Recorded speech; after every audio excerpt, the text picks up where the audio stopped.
Scandinavia, including Denmark, Norway, Sweden, Iceland, Finland, and the Faroe Islands, has been inhabited since ancient times by Germanic tribes, whose members were called Norsemen or Vikings.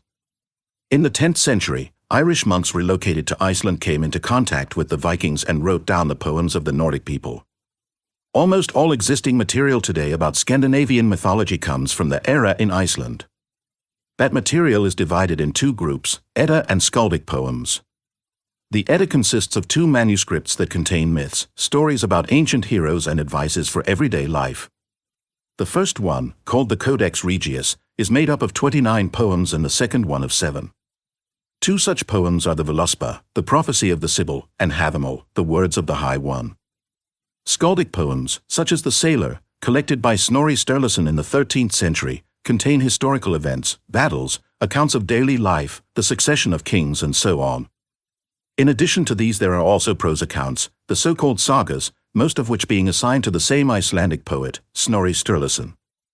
In his sagas, Sturluson included clarifications and explanations of the Edda poems, which are a real help in understanding the religion of the Norse. The main gods of the Scandinavians were called Asir, as or as singular, translated as God. They lived in Asgard, the Garden of the Gods, a place similar to the Garden of Eden, where the biblical deity spent his time, and to the Garden of the Gods in the Epic of Gilgamesh. In the biblical Genesis, the Garden of Eden was guarded by cherubims and a flaming sword. In the Scandinavian myths, Asgard was guarded by Heimdall, Heimdall in Old Norse, the whitest of gods, depicted with a sword in one hand and the Gyllerhorn horn in the other one. The 9 worlds of the universe were held up by the giant tree Yggdrasil, in the middle of which there was the world of humans, Midgard. Around it were Vanaheim, the land of the Vanir gods, Niflheim, the realm of ice and cold, Jotunheim, the world of stone and ice giants, and Muspelheim, the realm of fire and fire giants. Above Midgard were Asgard, the world of the Asir gods, and Alfheim, or Ljustelfheim, the realm of the elves. Below it was Svartalfheim, the land of dwarves, and Helheim, where the spirits of the deceased spent eternity.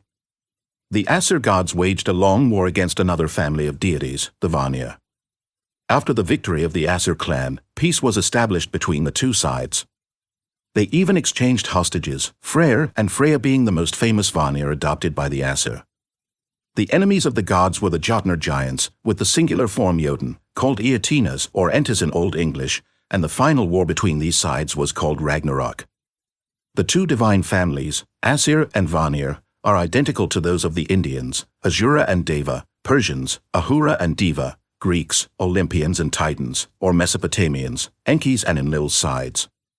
The name Asir comes from the Akkadian epithet of Enki, Asar, prince of the waters, kept in this form in Egypt and Babylon, turned into Ashur in Assyria, Ashura in India, Ahura in Persia, Isar by the Etruscans and Eris by the Greeks.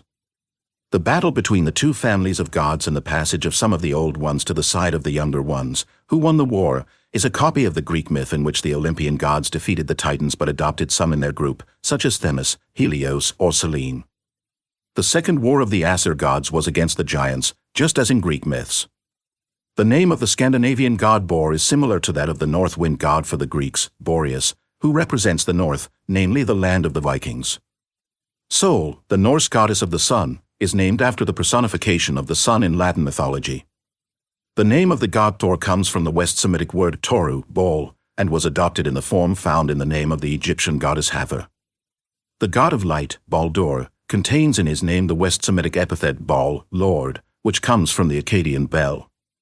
Baldur's wife, the goddess Nanna, bears the name of the Sumerian god who patronized the cities of Uar and Haran. Tyr, the god of war and justice, has the name of the great Phoenician city of Tyre. The Norse goddess of the earth, Gerd, has a name similar to the Greek goddess Gaia, the Egyptian god Geb and the Sumerian goddess Gi, all three being personifications of the earth. Endil, the Scandinavian god of the sea, took his name from the Sumerian Enlil. The names of Odin or Woden, as he was called by the Germans, and Loki, the leaders of the two sides in the Second War of the Gods, contain the Sumerian words En and Ki, meaning sky and earth. There is no doubt that the gods of the Scandinavians are the same as those encountered in the world religions, which is already evident from the myths of the Vikings.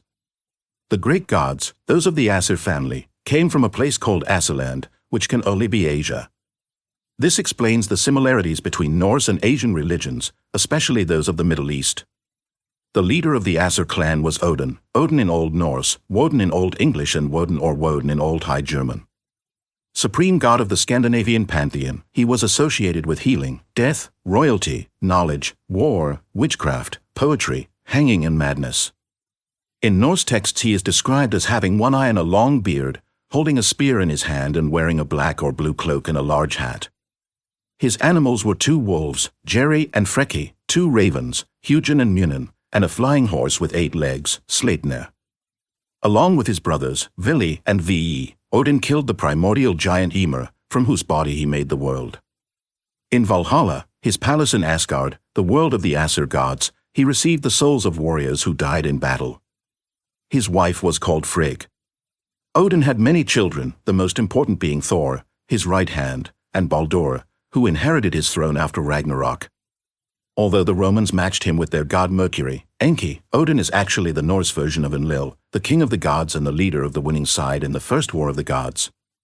This equivalence is best seen in Greek mythology, where Zeus is almost identical to Odin.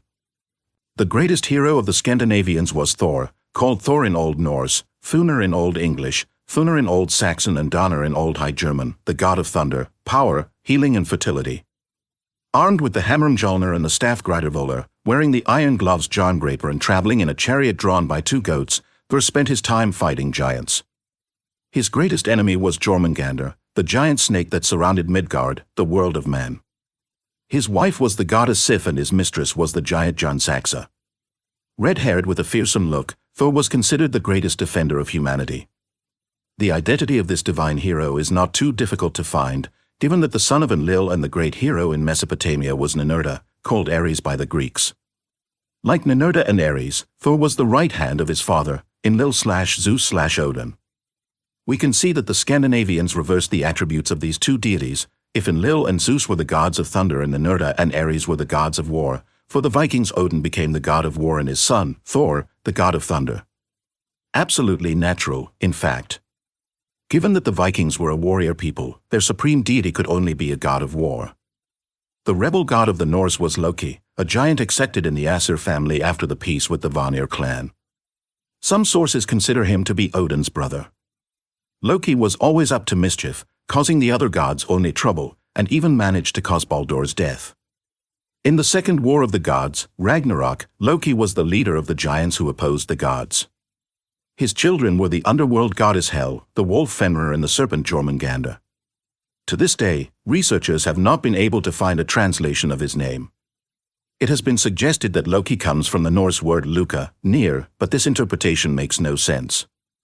The names of the gods were epithets that emphasized their attributes, and near does not fit Loki in any way. The real meaning of his name is more than obvious. English is a Germanic language that has undergone Norse influences caused by the Viking invasions of the 8th and 9th centuries. Therefore, the Norse word lo can mean the same as the English lo, and ki is the Sumerian word for earth.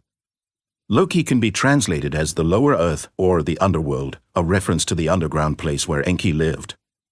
As the Babylonian Ea means a house of water, and the god lived in the subterranean house of waters, Abzu, so Loki refers to the underworld where he lived, which matches these 2 rebel gods. Loki was said to have been bound underground, like the Titan Prometheus, and his children were also sent to the depths. The wolf Fenrir was bound to a rock 1.5 kilometers underground, the snake Jormungandr was thrown into the ocean that surrounds the earth, and the goddess Hel became the ruler of the underworld Niflheim. Hel, whose name comes from the Canaanite El, resembles Ereshkigal of the Sumerians, Persephone of the Greeks and Proserpina of the Romans, none other than Ishtar. Marduk, Ishtar's brother, was called a serpent in many cultures, being the son of the great serpent, Enki, which matches him with Jormungandr. Marduk's rival for the throne was Ninurta, son of Enlil. In Scandinavian myths his great enemy was Thor, son of Odin. Marduk also seems to be the wolf Fenrir, considered a dog in some religions due to his loyalty. As Anubis for the Egyptians, Marduk was a wolf deity. One of the epithets of the Greeks for Apollo was like genes, meaning born of a wolf. Dacians combined these 2 attributes of the god, their banner being a serpent with a wolf head. Ragnarok, the battle between the gods and giants, started after Loki and his children were freed, just like in Greek myths, where the gigantomachy began after the release of Prometheus. The Norsemen believed that Loki could change his form, often into a fish or hawk, which reminds us of Oannes of Babylon, Dagon of Canaan, and Horus the Elder of Egypt. If we also consider the phonetic similarity between Loki and Enki, we can conclude that both represent the same character. Another son of Odin/Enlil was Tyr, the god of war associated with law and heroic glory, who only had one hand in Norse iconography. He was called Tuwas in Proto-Germanic language, Ziu or Sio in Old High German, Times in Gothic, Tiw in Old English, and Tius or Tio in Latin. He was matched by the Romans with their god Mars, Ninurta of the Sumerians. The phonetic similarity between his name and Thor's indicates two different aspects of the same deity. Both were warrior sons of Odin, associated with heroic glory. Tyr's main enemy was the wolf Fenrir, namely Marduk. If Marduk was represented as Loki's son in two roles, as Jormungandr and as Fenrir, the same thing happened with Ninurta, who became Thor and Tyr. The millennial rivalry between Marduk and Ninurta was doubled for the Scandinavians, where Jormungandr was Thor's biggest enemy and Fenrir was Tyr's. The name of this alter ego of Ninurta comes from the Phoenician city of Tyr, whose supreme god was Melkart, also matched with Enlil's son. After Ragnarok, which led to the death of many gods, the ruler of earth became Baldur, or Baldur, Lord, the son of Odin and Frigg. In the Anglo-Saxon tradition he was called Baeldig or Beldeg. The sun god Baldur was killed because of his uncle, Loki. At Ragnarok he was released from the underworld to fight alongside the gods against the giants. This sun god, whose name is derived from the West Semitic Baal and Akkadian Bel, similar to Utu/Shamash of Mesopotamia or the Greek Apollo, who was killed like Baal in Canaan or Ilianka of the Hittites, eventually becoming the ruler of the world, can only be the Babylonian Marduk or the Egyptian Horus. Although he was Enki's son, he was initially considered Enlil's son, which is why in Greek mythology Apollo was the son of Zeus. The same happened in Scandinavia, where Baldur was considered Odin's son. In Scandinavia, Freyja, called Freya, Lady, in Old Norse, was the goddess of love, beauty, fertility, gold, and war, just like Ishtar in Babylon or Hathor in Egypt. Because her husband, Ardr, was absent most of the time, Freya sought for him through the world crying, just as Anat sought Baal in Ugaritic myths and Isis sought Osiris in Egypt, and hiding her identity under 9 other names, Jefn, Horn, Mortal, Skjaf, Seir, Frong, Frongva, Belfraja, and Vanadis. In the Prose Edda, Freya is the highest-ranking goddess among the goddesses, along with Frigg, Odin's wife. In Sorlatadr, a 14th-century text, Freya became Odin's concubine, who loved her madly. Once, the goddess had sex with 4 dwarves to get a golden necklace. Finding out about her deed, Odin took her necklace and returned it to her only when she agreed to cast a spell on 2 kings who would fight endlessly.